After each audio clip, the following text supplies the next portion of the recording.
Welcome back to another episode of the Stacks Unabridged, our bonus episodes exclusive to paid Patreon and Substack subscribers. This month, it's June, the middle of the year, so I'm checking in with two of my favorite readers about the books we've loved so far in 2025 and the books coming out between July and December we are most excited about.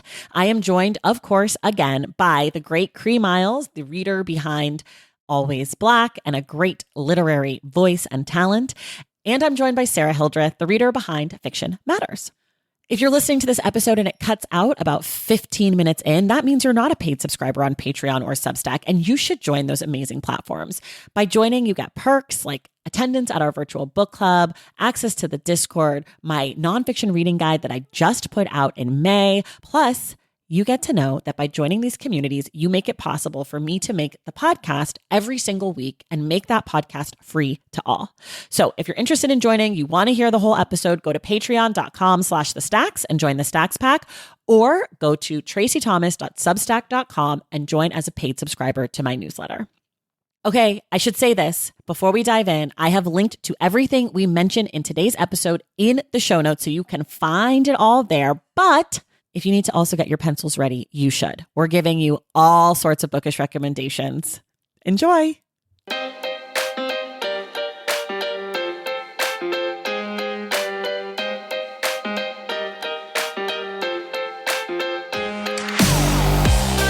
All right, everybody.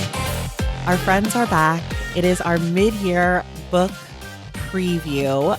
Books coming out July through December of 2025. I am joined by my two book pals, Sara Hildreth, the icon behind Fiction Matters, the Substack, the Instagram, the Patreon, the universe, the world, and Cree Myles, the other icon behind Always Black, Cree Myles in general, also has a Substack, also a universe, also a legend. I only am part of the bookish multiverse. Ladies, welcome to the Stacks Unabridged.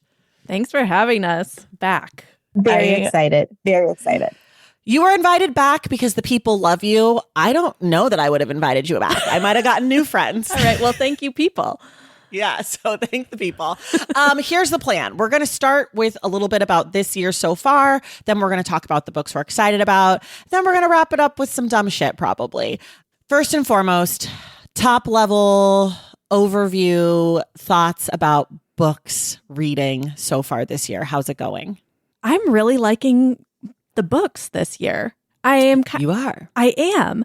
It feels so different from last year because at this point last year, we've said this a million times, but it's worth reiterating. James and Martyr were just like the books of the year. I was in love with them. We all were.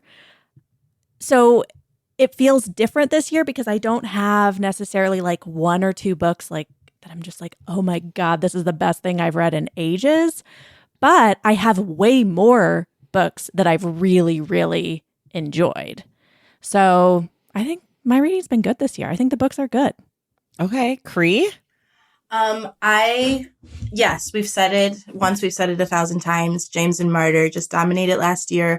I have been reading things this year, curious about how they're going to age, considering that nothing's affecting me how like the end of Martyr affected me. But I am like, this will age beautifully. In 20 years, people will be talking about this book. I do think that we are getting solid contributions to the literary canon this year. Yeah. And I'm just going to wait and see how they end up.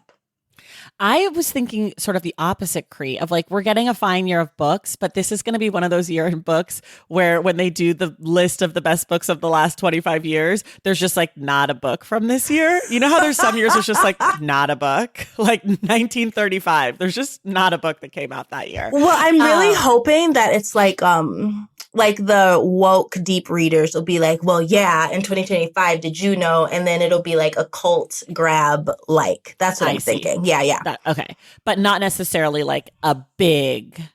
No, it'll be like, why aren't more people talking about this book? Because everyone's already talked about James for the last 100 years ad nauseum. That's okay. That's my sense too. But however, I, of course, the Debbie Downer of the group, I've having a tough time this year. I'm having a tough time with the books. I've read some things I've liked a lot. I don't know that they feel like books that I loved a lot, that I will love, that I will think about a lot in the future, which obviously last year feels like a real anomaly, but this feels even more sparse than 2023 or 2022 for me. So I've been struggling a little bit. I also think part of it is that I've been trying to read more classics this year as my big goal. And so comparing sort of great generational books with brand new things is harder. And when I finish newer books, there's not a lot of content to talk about what I've been reading in the same way that like after I finished Invisible Man, I was like, Yes. let me absorb every opinion about this book. And so I think part of it is that it has been less fulfilling because there's less stuff. I'm supposed to be the one coming up with things to talk about, not me getting to enjoy other people's brilliance. Girl, yeah, welcome. This is my ongoing issue every time. I read Dracula last year and I was like, and where on earth would you go after that? Right. Yeah. Straight to hell. Okay. So since you both are having a good reading year, what are like 2 books you've loved most so far this year? I can go. I just finished Disappoint Me by Nicola Deanan. Oh, Cree, I was going to ask if you'd read that yet because I read it and was like, Cree needs to read this book. I loved it. Oh my gosh, yes. So it was the part about that I like the themes around like how we commodify language in order to like align with whatever position we're supposed to be taking, like politically or socially, and just like how much are you supposed to forgive someone that you say that you love or that you're in community with when they do something that feels extremely egregious, because that is what humans do. Like those are the questions that keep me up at night every day anyway. And so to see it explored in this book was fun. I loved that. I literally was reading it and out loud my husband said, I said like 6 times, like, this is that good shit. Like I cannot, It was everything that I needed. It was so good. It's so good. The themes are so important, like you said, Cree. And it's also just still like a deeply emotional book. Like it doesn't feel like it's trying to over intellectualize either. Yes. You just get totally caught up in the characters and the story and the way that she uses the like dual timelines. You just have to keep turning the pages. I really liked this one too. Would I like it? I think you would like it. Okay. I'm not sure. Keep it real. I'm not Because if I read it, Sarah, now it's coming back to you. Okay, that's fine. I'll take it. Oh my gosh. Okay, Sarah, what's something you've loved? Well, I think my favorite of the year still is Audition by Katie Kitamura, which I read at the end of last year, but I just reread it this week. And the reread, I think, sealed its position as my favorite of the year. I know it's divisive, but I'm obsessed with it. It's so good. It's if listeners haven't read this one yet, it starts with a woman who I think she's in her 40s and she's an actress and she is meeting this younger man for lunch.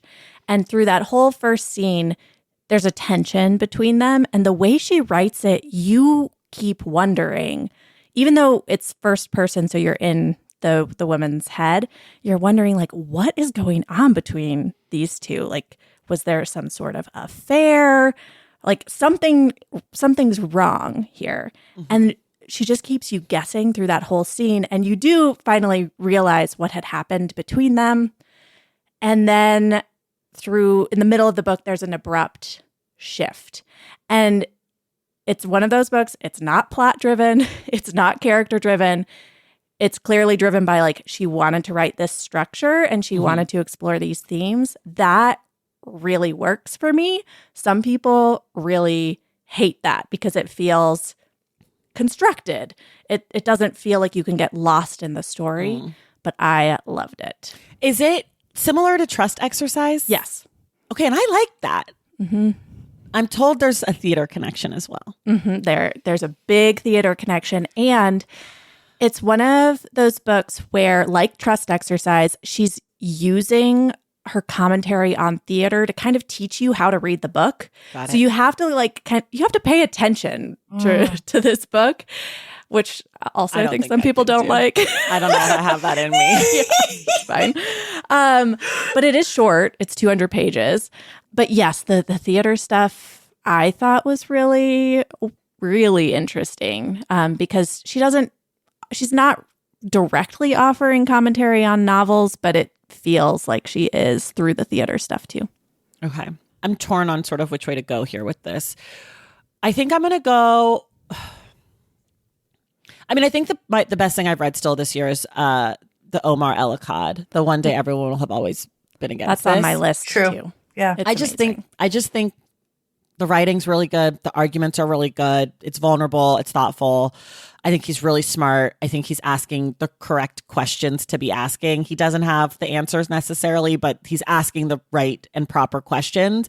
It's a book that I was worried could feel dated because it feels so timely, because it's about Israel and Gaza. And obviously, that's still going on. But the way the questions are written, it's really about a much bigger question. It's a book about a much bigger thing. And so I think not only is it excellent now, but I do think it's something that you could revisit in 5 or 10 years and we're still going to be asking these questions about our own responsibilities. So I hate that I haven't come up with something better yet. Like, I hate that a book I read in January is still one of my favorites, but it is. So, Cree, what's your next fave? I mean, I was coming with new faves because of our previous faves. I know. And I was going to do Original Sin, but I'm going to not, even though that is one of my faves. It's so good. It's so good. Yeah, it's so good. That's good. That's good. That's good. My other one will be newer, I guess. Okay. Yeah. The other one that I didn't talk about last time was Layla Motley's new book. You love this. I really, really enjoyed it. I think that the exploration of shame and of community and mutual aid was really impressive. And I just think about her age and the beginning of her career and how this is just it's a strong contribution to the to her discography. What is it? Her discography. Okay. Sarah? I did really love Flashlight by Susan Choi, but because I think probably most people already know about that book, it's not like this one is super under the radar either. But I'm going to talk about Hunchback by Sao Ishikawa. I read this in one sitting. It is so tiny. Mm-hmm. And it's hard to talk about because I think that the way she reveals what she's doing in the book and what it's really about is important to just let her handle. Right. But it's about disability and desire and what it means to be a human and what it means to be seen as a human or not. And the opening, you realize you're in for a very provocative book. Like, she's intending to provoke strong, visceral feelings from the reader. And then the ending was haunting. Like, I'm not going to forget that ending probably ever. It's tiny. It blew me away. I think that it's unsettling. It's supposed to be unsettling. Yeah, I'm just it was really a stunner for me. Ooh, I'm intrigued. It was an international booker. Yeah, I think list. It was definitely on the long list. I don't think it was on the short list. I can double check that. But yes, so it was definitely getting a lot of attention on Bookstagram, but I think a lot of people would not like it for sure. Okay. Not because of the writing style, or it's not like it's hard to follow or confusing, but it is provocative. That's all I can say about how kind of in your face it is about certain things. Obviously intentionally, and I think very well done. Okay. I'm really struggling, guys, to pick a second book. I got to be honest. The only book I personally ranked 5 stars that came out this year so far that I've read this year was the Omar Ellicott. That's the only one I gave a full 5 stars to.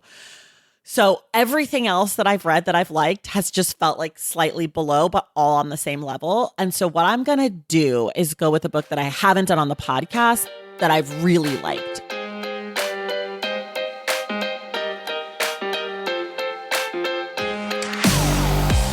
All right, that is the end of this bonus teaser. If you were liking what you were hearing, you can listen to the entire episode by going to either patreon.com/thestacks and joining the Stacks Pack, getting access to the Discord, being able to participate in our virtual book club, and or you can go to tracythomas.substack.com and subscribe to Unstacked, where you're going to get my writing about books, pop culture. You're going to get other exclusive author interviews, and of course, these bonus episodes. So go to one of those 2 places, join us, get to hear the rest of this episode, and support the work that I do by being a part of these wonderful communities. Thank you so much, and I'll see you in the Stacks.